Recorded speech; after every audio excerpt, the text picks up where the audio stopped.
మన ప్రభువును రక్షకుడైన యేసుక్రీస్తు నామములో మీకు శుభములు వందనములు తెలియజేస్తున్నాను. అనుదిన ధ్యానమునకు స్వాగతం. కీర్తన గ్రంథం 99వ అధ్యాయం. ఇది మన ధ్యానాంశం. దేవుని యొక్క పరిశుద్ధతను బట్టి ఆయనను స్తుతించండి అంటూ కొనసాగుతున్నటువంటి ఈ కీర్తనలో ఓ ప్రాముఖ్యమైన విషయాన్ని నేను మీ ముందుకు తీసుకొస్తున్నాను. అది 6వ వచనం. ఆయన యాజకులలో మోషే అహరోనులుండిరి. ఆయన నామమును బట్టి ప్రార్థన చేయువారిలో సమూయేలు ఉండెను. వారు యెహోవాకు మొరపెట్టగా ఆయన వారికి ఉత్తరం ఇచ్చెను. ఎంతోమంది దేవుని ప్రార్థించేవారు ఉన్నారు ఆ రోజుల్లో, ఈ రోజుల్లో. అయితే ప్రత్యేకంగా ఇక్కడ ఒక 3 పేర్లు వినపడుతున్నాయి. మొదటగా మోషే మరియు అహరోన్. వీరిని గ్రేట్ ఇంటర్సెసర్స్ అని చెప్పాలి. వీరు అడిగిన ప్రతిసారి, ప్రార్థించిన ప్రతిసారి దేవుడు వీరికి జవాబిస్తూ వచ్చాడు. ఈ నాయకులు దేవునికి, దేవుని ప్రజలకు మధ్యలో నిలబడుతూ వచ్చారు. నిర్గమకాండం 32వ అధ్యాయంలో మోషే కొండ మీద తడువు చేయుట ప్రజలు ఎప్పుడైతే గమనించారో, దేవుని సన్నిధిలో దేవునితో ముఖాముఖిగా మోషే మాట్లాడుతున్న అనుభవం అది. ప్రజలు అహరోనుతో అంటున్నారు, ఇదిగో ఈ మోషే ఏమయ్యాడో మాకు తెలియదు, అయితే మా కొరకు మమ్మల్ని నడిపించడానికి ఒక దేవతను తయారు చేయమని అడుగుతున్నారు. వారి చెవులకు ఉన్నటువంటి బంగారు పోగులను తీసి పోత పోసిన ఒక దూడగా తయారు చేశారు. ఓ ఇజ్రాయేలు, ఐగుప్తు నుంచి నిన్ను బయటికి తీసుకొచ్చినటువంటి దేవుడు ఇదిగో ఇదే అంటూ వారు చేసినటువంటి ఆ దూడ, ఆ దేవత ఎదుట తింటూ తాగుతూ సంతోషిస్తున్నారు. దేవుడిని యెహోవా మోషేతో అంటున్నాడు, ఇదిగో ఈ ప్రజలు చెడిపోయి ఉన్నారు, నేను ఈ ప్రజల్ని చూస్తున్నాను, వారు లోబడునలని ప్రజలు, కావున నీ ఊరకుండము, నా కోపం వారి మీద మండును, నేను వారిని కాల్చివేసి నిన్ను గొప్ప జనముగా చేసేదని మోషేతో చెప్పగా, వీరందరినీ చంపేస్తాను, అయితే నిన్ను ఆశీర్వదించి నీలో నుండి ఒక గొప్ప జనాన్ని తీసుకొస్తానని మోషేతో దేవుడు చెబుతున్నప్పుడు మోషే యెహోవాను బ్రతిమిలాడుకుంటున్నాడు. నీ సేవకుడైన అబ్రహాము, ఇస్సాకు, ఇజ్రాయిలను జ్ఞాపకం చేసుకునము, నీ సంతానాన్ని ఆకాశ నక్షత్రాల వల్ల విస్తరింపజేస్తానని వాగ్దానం చేశారు కదా. ఇదిగో వారి దేవుడు వారిని ఐగుప్తు నుంచి విడిపించి కొండలలో వారిని చంపేశాడని ఐగుప్తులు చెప్పుకొనేలా మోషే ప్రార్థన ఆలకించి దేవుడు చేయాల్సిన కీడు చేయకుండా సంతాపపడ్డాడట. ఈ సందర్భంలో 32వ వచనంలో మోషే అంటాడు, అయ్యో నీవు వారి పాపమును ఒకవేళ పరిహరించితివా, లేని ఎడల నీవు వ్రాసిన నీ గ్రంథములో నుండి నా పేరు తుడిచివేయమని బతిమాలు కొనుచున్నాను. అలాగే మీరు మరొక ఉదాహరణ చూడండి. సంఖ్యాకాండం 11వ అధ్యాయంలో జనులు ఆయాసము గురించి సనుగుచుండగా అది యెహోవాకు వినపడెను. యెహోవా దాన్ని వినినప్పుడు ఆయన కోపము రగులుకొనెను. యెహోవా అగ్నివారులు రగులుకొని ఆ పాలెమును ఒక కొనను దహింపసాగెను. జనులు మోషేకు మొరపెట్టగా మోషే యెహోవాను వేడుకొనినప్పుడు ఆ అగ్ని చల్లారెను. యెహోవా అగ్నివారులు రగులుకొనినందున ఆ చోటికి తబేరా అని పేరు పెట్టబడెను. ఎందుకంటే వారి మధ్యలో మిశ్రిత జనం ఉన్నారు. ఆ మిశ్రిత జనం వల్ల వారిలో మాంసాపేక్ష అధికంగా పుట్టింది.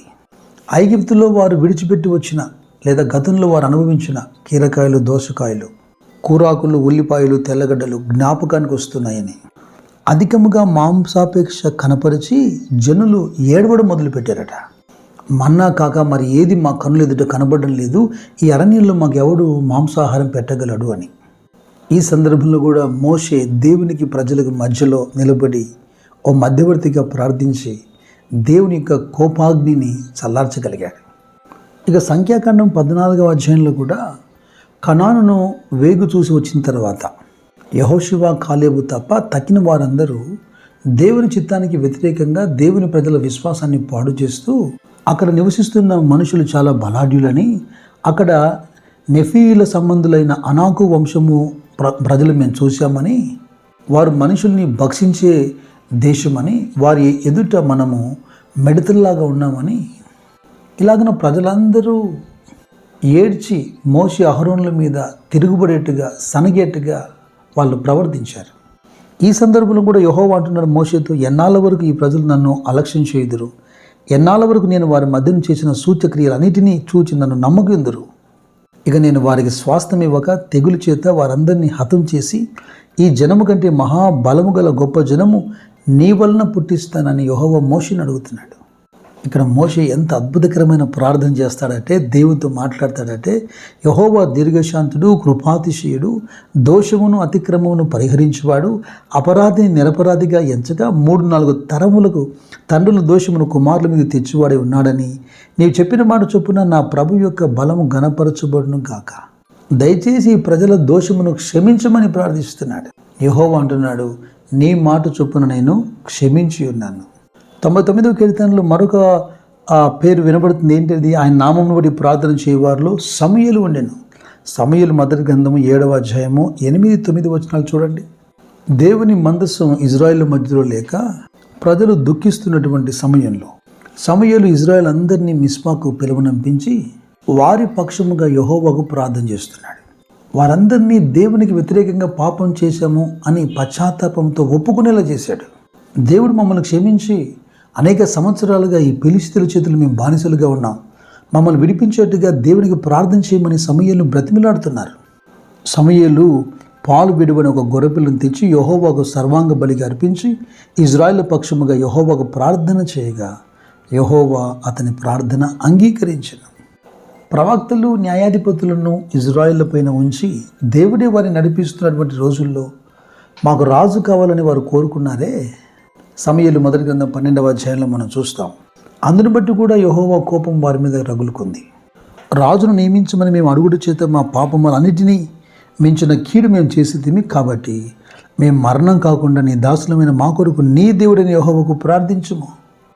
సమూయేలు అంటాడు, నా మట్టుకు నేను మీ నిమిత్తం ప్రార్థన చేయటం మానుట వలన యెహోవాకు విరోధముగా పాపము చేసిన వాడినగుదును.